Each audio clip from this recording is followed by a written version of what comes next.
The termination letter was only 3 sentences long. No thank you. No recognition for 12 years of loyalty.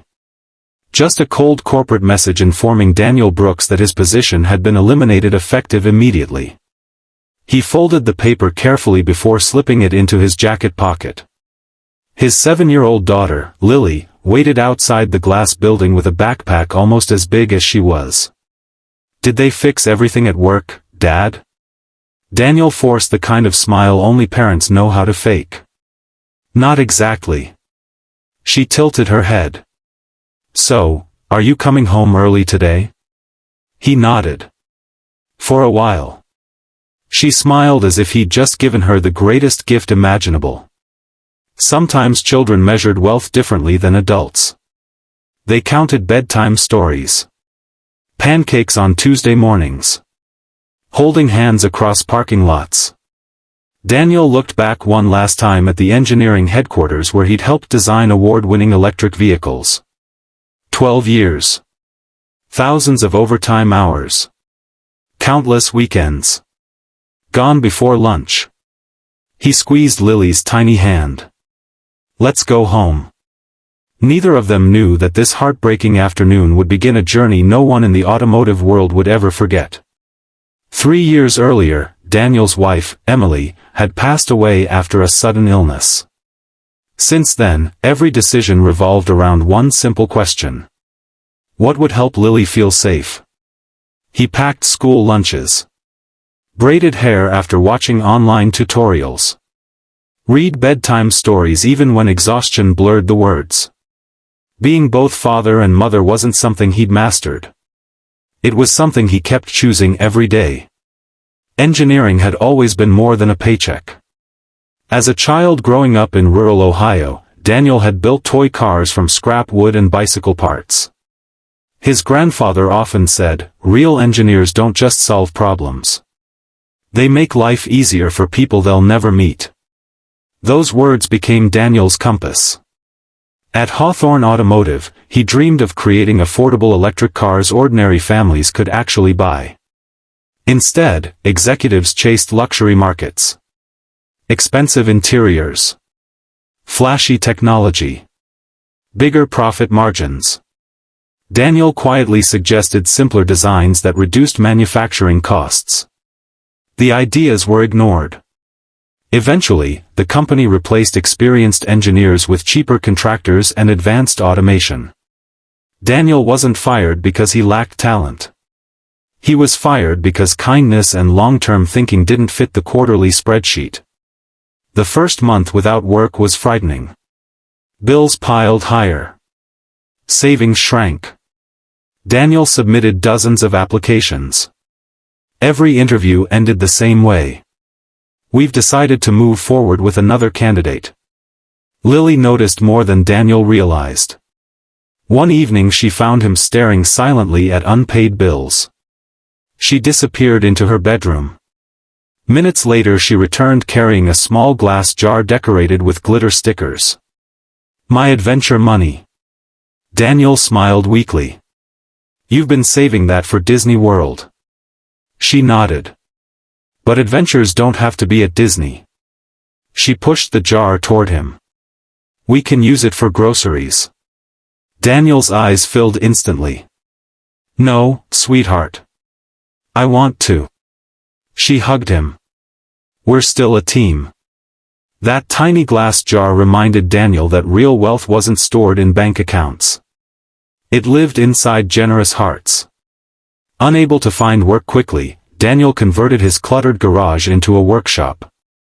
Neighbors assumed he repaired lawn mowers. Instead, he reopened an old dream. Designing a car ordinary families could afford. Not the fastest. Not the fanciest. Simply the smartest. His concept focused on efficiency rather than luxury. Every unnecessary pound disappeared. Every component served multiple purposes. The battery cooling system reused airflow instead of relying on expensive equipment. The frame combined recycled aluminum with innovative structural geometry. He wasn't trying to impress investors.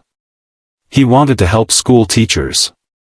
nurses, delivery drivers, single parents, people who needed reliable transportation without impossible monthly payments. Money remained painfully tight. Sometimes Daniel repaired bicycles to earn extra cash. Other weekends he fixed neighbors' appliances. Mrs. Henderson from next door began bringing homemade casseroles, by accident. Mr. Alvarez quietly donated unused machine tools from his retired welding shop.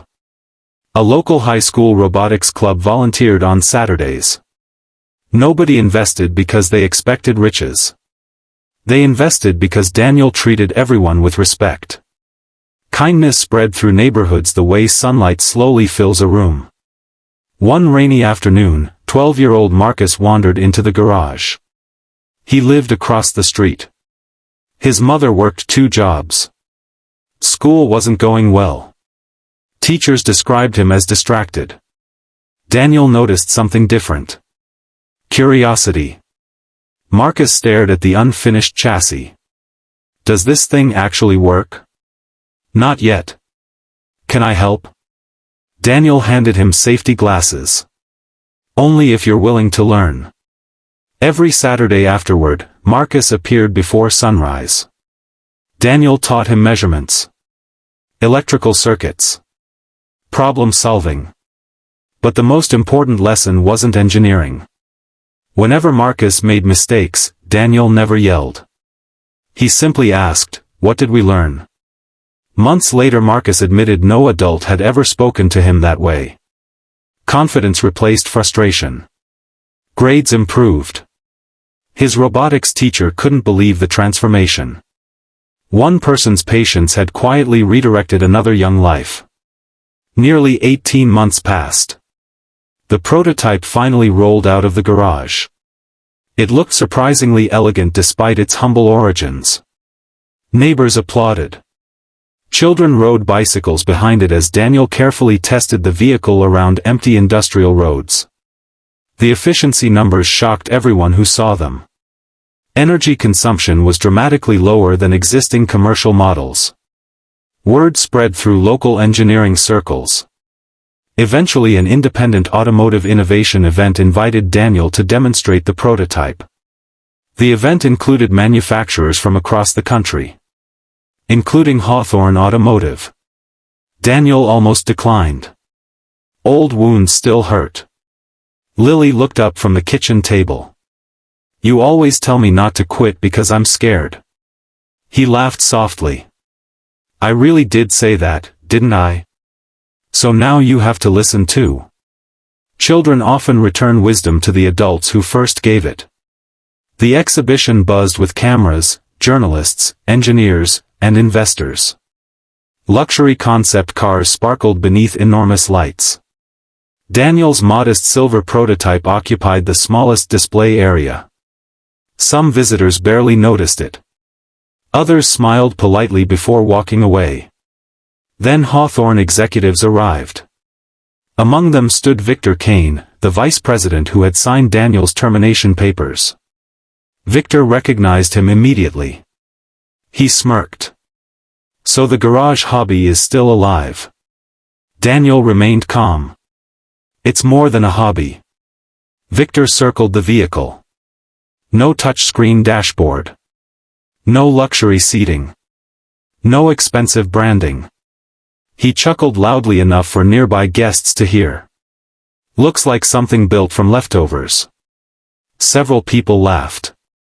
Marcus stepped forward defensively. Daniel gently placed a hand on the teenager's shoulder. "Don't." Victor shook his head. "The world doesn't reward sentimental engineering." Daniel answered quietly.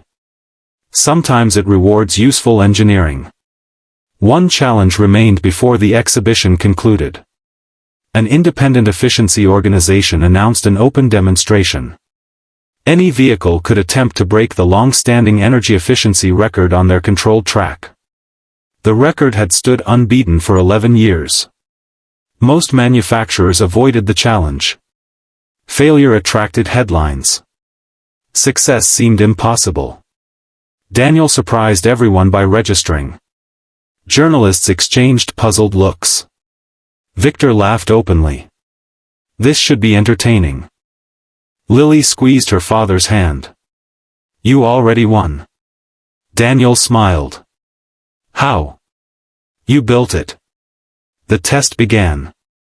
Engineers inspected every component to ensure fairness. No special modifications. No hidden batteries. Everything complied with regulations. The prototype rolled silently onto the track. Lap after lap, monitors displayed astonishing efficiency numbers. Officials recalibrated equipment twice. Spectators whispered. Something seemed impossible. Except it wasn't. Daniel had spent 2 years chasing simplicity while billion-dollar companies chased luxury. Sometimes innovation isn't about adding more. Sometimes it's about understanding what truly matters. After the final lap, silence filled the grandstand. Then the chief official stepped toward the microphone. Ladies and gentlemen. He paused while reviewing the verified results. A new world efficiency record has officially been established. The audience erupted. Applause echoed through the facility. Marcus jumped into the air. Mrs. Henderson cried openly. Mr. Alvarez hugged complete strangers. Lily sprinted across the track before wrapping both arms around her father. You did it. Daniel held her tightly. We did it. Because he knew the truth. One person hadn't built that car. An entire community had. Reporters surrounded Daniel. What inspired this design? How did a garage team outperform billion-dollar companies? Were you motivated by revenge? Daniel thought carefully before answering. If I spent 2 years trying to prove someone wrong, I'd probably have failed. The microphones grew still. I spent 2 years trying to help families I'd never meet. He looked toward Lily. And every person who believed in me added something this car carries today. Kindness. It turns out kindness is surprisingly efficient. The crowd laughed warmly. Victor stood several yards away, expressionless. For the first time, he understood that success couldn't always be purchased. Sometimes it had to be earned. Weeks later, investment offers flooded Daniel's mailbox. Some corporations wanted exclusive ownership. Others wanted patents. Daniel accepted a partnership with a manufacturing cooperative that agreed to keep the vehicle affordable instead of turning it into another luxury product. Marcus received a full engineering scholarship sponsored by the cooperative. Mrs. Henderson attended the celebration wearing the same flour-stained apron she'd always worn while delivering casseroles. Mr. Alvarez proudly watched the first production model leave the assembly line. Daniel hired experienced workers who had lost jobs during corporate downsizing. Every interview ended with one unusual question. Tell me about someone who helped you when they didn't have to. Technical skills mattered. Character mattered more. Inside the factory entrance hung a wooden sign carved by Lily. It read, "Great machines move people. Great people move the world." Visitors often stopped to photograph it. Employees simply smiled. Because they knew it wasn't marketing. It was the company culture. Years later, Daniel stood before a classroom of young engineering students. One student asked the question everyone expected. What was the secret behind breaking the world record? Daniel smiled. The secret wasn't hidden inside the motor. The room became quiet. It was hidden inside every person who refused to let someone else's disappointment define my future. He described neighbors sharing meals. Teenagers giving up Saturdays.